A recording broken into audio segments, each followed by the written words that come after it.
tyranny of sin has gripped nations all over this world. And the power of the gospel gets into our very being, something in us that we will love with that same love of Jesus that lays down its life, that confronts evil in our day. It talks about the overcomers. They did not love their lives so much as to shrink from death. And so many people today, they don't have the courage or the power or the authority to break out and confront evil because they haven't got Jesus down into their hearts. But that great awakening birthed a nation that said, we will have no king but King Jesus.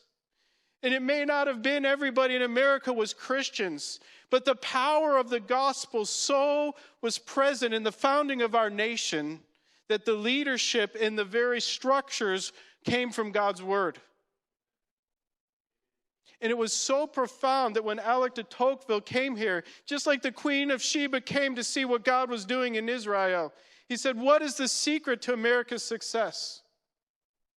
And what did he find out? It's Christianity.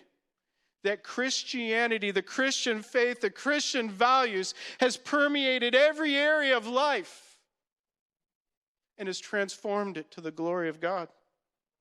And when I say every area of life, he said something has made the American women stronger and more industrious than all the other women in the world. What is it?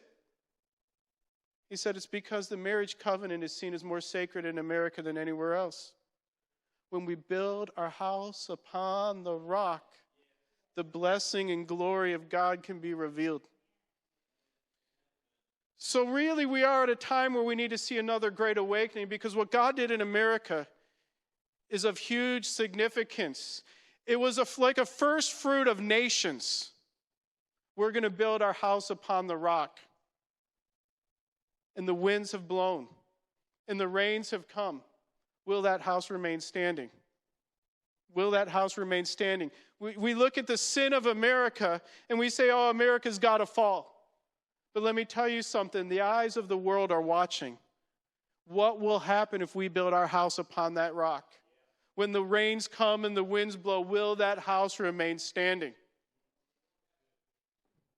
See, not for our name, not because we deserve revival, but for your name, O Lord, send revival to this nation. You see, Moses understood this principle. When God saw the rebellion of the people, he said, I'm going to wipe them all out and start all over with you. But Moses said to God, no, God, what will happen if you destroy this people in the wilderness? The nations will see and hear, and they will know you could bring them out of Egypt, but you couldn't bring them into their inheritance.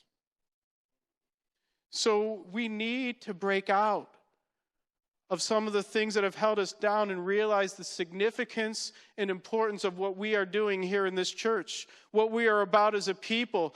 Because if we don't wake up and cry out and plead with God like Moses did, there's a whole lot at stake if this country fails. Because it's the honor of God to tell people, build your house on the rock.